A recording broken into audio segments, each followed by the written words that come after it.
ശബരിമല തീർത്ഥാടനം ഏറെ സുഗമമാക്കാനുള്ള നടപടിക്രമങ്ങൾ ഈ മണ്ഡലകാലത്ത് സർക്കാർ സ്വീകരിച്ചുവെന്ന് ദേവസ്വം മന്ത്രി വി.എസ്. ശിവകുമാർ പറയുന്നു. മന്ത്രിയുമായി തിരുവനന്തപുരത്ത് നിന്നും മഹേഷ് ചന്ദ്രൻ സംസാരിക്കും. കേരളത്തിനകത്തുനിന്നും പുറത്തുനിന്നും ലക്ഷക്കണക്കിന് തീർത്ഥാടകരാണ് ഓരോ തീർത്ഥാടന കാലത്തും ശബരിമലയിലേക്ക് എത്തുന്നത്. ഇവർക്ക് ആവശ്യമായ സൗകര്യങ്ങൾ, പ്രാഥമിക സൗകര്യങ്ങൾ പോലും കിട്ടുന്ന പരാതി പലപ്പോഴും ശക്തമായി ഉന്നയിക്കപ്പെടുന്നതാണ്. ഇത്തവണ സ്ഥിതി എന്താണെന്ന് നോക്കാം. എന്തൊക്കെ ക്രമീകരണങ്ങളാണ് സർക്കാർ തീർത്ഥാടകർക്ക് വേണ്ടി ഒരുക്കിയിട്ടുള്ളതെന്ന് അറിയിക്കുന്നതിന് വേണ്ടി സംസാരിക്കുന്നതിന് വേണ്ടി നമുക്കൊപ്പം മന്ത്രി വി.എസ്. ശിവകുമാർ ചേരുന്നു. ഇത്തവണ എന്ത് തരത്തിലുള്ള ക്രമീകരണങ്ങളാണ് സർക്കാർ അല്ലെങ്കിൽ ദേവസ്വം ബോർഡൊക്കെ ഒരുക്കിയിരിക്കുന്നത്?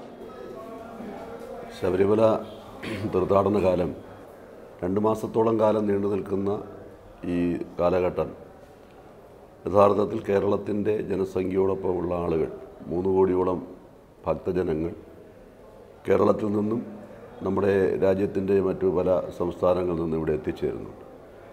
അപ്പോൾ അവർക്ക് വേണ്ടുന്ന എല്ലാവിധമായ അടിസ്ഥാന സൗകര്യങ്ങളും ഒരുക്കുക എന്നുള്ള ഗവൺമെൻറ് ഉദ്ദേശത്തോടു കൂടി വളരെ മുന്നേ കാലേക്കൂട്ടി തന്നെ ഇതിൻ്റെ പ്രവർത്തനങ്ങൾ ഈ വർഷം നമ്മൾ ആരംഭിക്കുകയുണ്ടായി.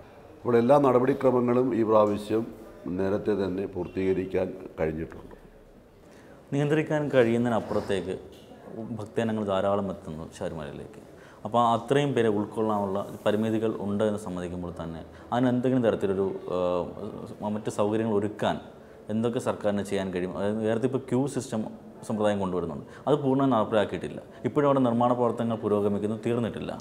ഇപ്പോൾ ഈ ആളുകൾ വരുന്നത്, ഒന്നിച്ച് വരുന്ന ആളുകളെ നിയന്ത്രിക്കുക എന്നുള്ളത് നമ്മൾ ഉദ്ദേശിക്കുന്ന രീതിയിൽ ഫലപ്രദമായ രീതിയിൽ പോലീസ് സേവനം നമുക്ക് ലഭ്യമാകുന്നുണ്ട്. 3000-4000 പോലീസും അതുപോലെ തന്നെ 700 സ്പെഷ്യൽ പോലീസും റിക്രൂട്ട് ചെയ്ത് ഈ കാലയളവിൽ നമ്മളവിടെ ഉപയോഗിക്കുന്നുണ്ട്.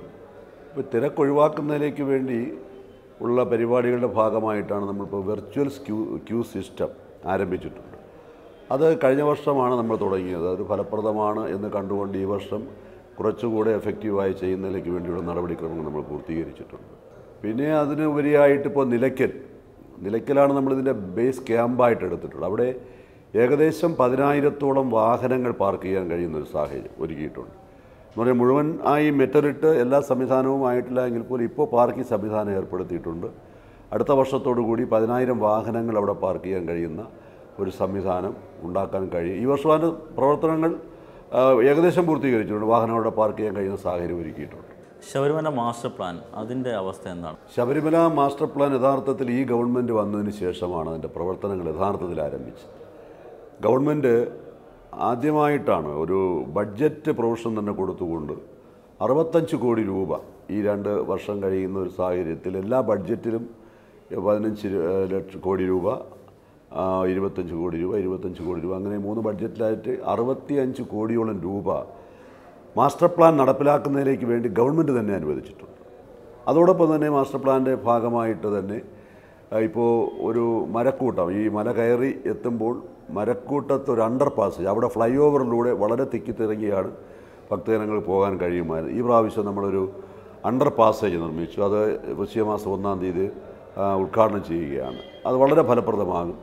മാളികപ്പുറത്ത് വീണ്ടും ഒരു ഫ്ലൈ ഓവർ അവിടെ നിർമ്മിച്ചു. ദേവസ്വം ബോർഡിൻ്റെ നേതൃത്വത്തിലാണ് ഫ്ലൈ ഓവർ നിർമ്മിച്ചിട്ടുണ്ട്. ഏറ്റവും പ്രധാനപ്പെട്ട ഒരു കാര്യമെന്ന് പറയുന്നത് അവിടുത്തെ ഈ സീവേജ് സന്നിധാനത്തുള്ളത്, അത് സീവേജ് സന്നിധാനം ഇല്ലാത്തത് കൊണ്ട് ഒരു ചെറിയ കൈവഴി ആറിൽ നിന്ന് ഒഴുകി ഇതെല്ലാം കൂടെ വന്ന് പമ്പ മലീമസമാകുന്ന സ്ഥിതിവിശേഷമാണ്. ഈ വർഷം 22 കോടി രൂപ മുതൽ മുടക്കി പുതിയ ട്രീറ്റ്മെൻറ്റ് പ്ലാന്റ് അതിപ്പോൾ ആരംഭിക്കുകയാണ്. അടുത്ത വർഷത്തിന് മുമ്പായി സീവേജ് ട്രീറ്റ്മെൻറ്റ് പ്ലാന്റ് സന്നിധാനത്ത് പൂർത്തീകരിക്കും.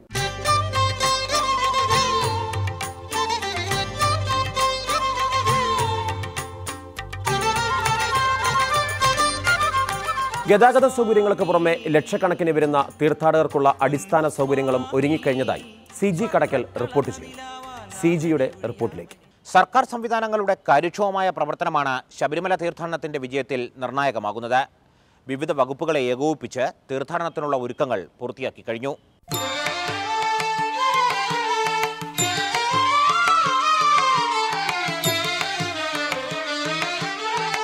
KSRTC, KSEB, വാട്ടർ അതോറിറ്റി തുടങ്ങിയ സ്ഥാപനങ്ങളുടെ പ്രവർത്തന മികവിന്റെ ഉരകല്ലുകൂടിയാണ് ഓരോ തീർത്ഥാടന കാലവും. മാസങ്ങൾ നീളുന്ന മുന്നൊരുക്കങ്ങളാണ് ശബരിമലയ്ക്കായി വിവിധ വകുപ്പുകൾ നടത്തുന്നത്. KSRTC മികച്ച രീതിയിൽ പ്രവർത്തിച്ചുവെന്നാൽ തീർത്ഥാടന കാലത്ത് 1/3 പരാതികൾ ഒഴിവായി എന്നാണ് അർത്ഥം. കാര്യമായ പരാതികളില്ലാതെ കോർപ്പറേഷൻ തീർത്ഥാടന കാലത്ത് സർവീസുകൾ നടത്താറുമുണ്ട്. വരുമാന വർധനവിനൊപ്പം മെച്ചപ്പെട്ട യാത്രാ സൗകര്യവും എന്നതാണ് KSRTC മുന്നോട്ട് വയ്ക്കുന്നത്. സ്പെഷ്യൽ സർവീസ് സെന്ററുകളെ 3 മേഖലകളാക്കി തിരിച്ച് പമ്പ സർവീസുകൾ നടത്തും. പമ്പ ബസ് സ്റ്റേഷൻ ബുധനാഴ്ച പ്രവർത്തനം തുടങ്ങി. പ്ലാപ്പള്ളിയിലും നിലയ്ക്കലും താൽക്കാലിക കൺട്രോൾ സ്റ്റേഷനുകൾ പ്രവർത്തിക്കും. തുടക്കത്തിൽ 500 ബസ്സുകളും അവസാന ഘട്ടത്തിൽ 1000 ബസ്സുകളുമാണ് പമ്പയിലേക്ക് അയക്കുന്നത്. 100 പുതിയ ബസ്സുകൾ ഉണ്ടാകുമെന്ന് KSRTC അവകാശപ്പെടുന്നു. കുറഞ്ഞത് 40 യാത്രക്കാരെങ്കിലും ഉണ്ടെങ്കിൽ പമ്പയിലേക്ക് പ്രത്യേക സർവീസുകൾ ഓടിക്കും. മെച്ചപ്പെട്ട വരുമാനമുണ്ടാകുമെന്ന് യൂണിറ്റ് അധികാരികൾ ഉറപ്പാക്കണം. നിലവിൽ കൂടുതൽ കളക്ഷൻ ലഭിക്കുന്ന സർവീസുകൾ റദ്ദാക്കി പമ്പയിലേക്ക് അയക്കരുതെന്ന് നിർദ്ദേശിച്ചിട്ടുമുണ്ട്. കൂടുതൽ യാത്രക്കാർ ഉൾക്കൊള്ളുന്ന സംഘങ്ങൾക്ക് 10 ദിവസം മുൻപ് ടിക്കറ്റ് ബുക്ക് ചെയ്യാം. തിരുവനന്തപുരം, തൃശൂർ, കോഴിക്കോട് അടക്കം 5 ഡിപ്പോകളിൽ നിന്ന് 50 സൂപ്പർഫാസ്റ്റുകളും 50 ഫാസ്റ്റ് പാസഞ്ചർ ബസ്സുകളും പമ്പയിലേക്ക് അയക്കും.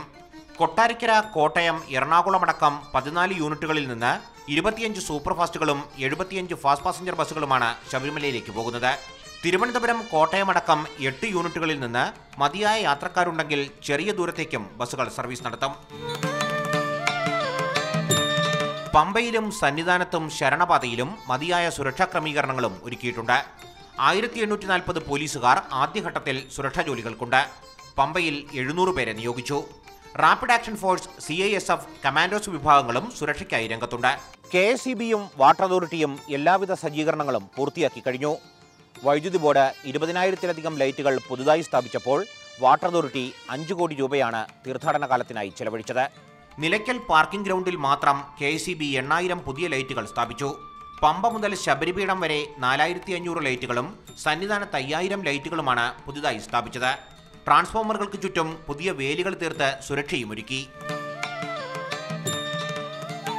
പമ്പ് ഹൗസുകളുടെ അറ്റകുറ്റപ്പണികൾക്കും പുതിയ മോട്ടോറുകൾ സ്ഥാപിക്കുന്നതിനുമായി 5 കോടി രൂപയാണ് വാട്ടർ അതോറിറ്റി ചെലവഴിച്ചത്. ത്രിവേണി, നിലയ്ക്കൽ, അപ്പാച്ചിമേട് എന്നിവിടങ്ങളിലെ പമ്പിംഗ് സ്റ്റേഷനുകളുടെ ശേഷി വർദ്ധിപ്പിച്ചു. പമ്പയിൽ 6 ദശലക്ഷം ലിറ്റർ വെള്ളവും സന്നിധാനത്ത് 7 ദശലക്ഷം ലിറ്റർ വെള്ളവും ദിനംപ്രതി എത്തിക്കും.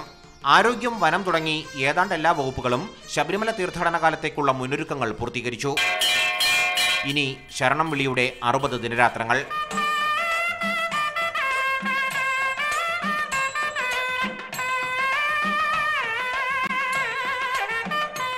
ഭക്തിയുടെ നിറവാർന്ന ഒരു മണ്ഡലകാലം എല്ലാ പ്രേക്ഷകർക്കും ആശംസിച്ചുകൊണ്ട് തത്വമസി ഇവിടെ പൂർണ്ണമാകുന്നു. നന്ദി, നമസ്കാരം. ഹരിവരാസനം വിശ്വമോഹനം ഹരിദധീശ്വരം ആരാധ്യപാദുകം ഹരിവിമർദ്ദനം നിത്യനർത്തനം ഹരിഹരാത്മജം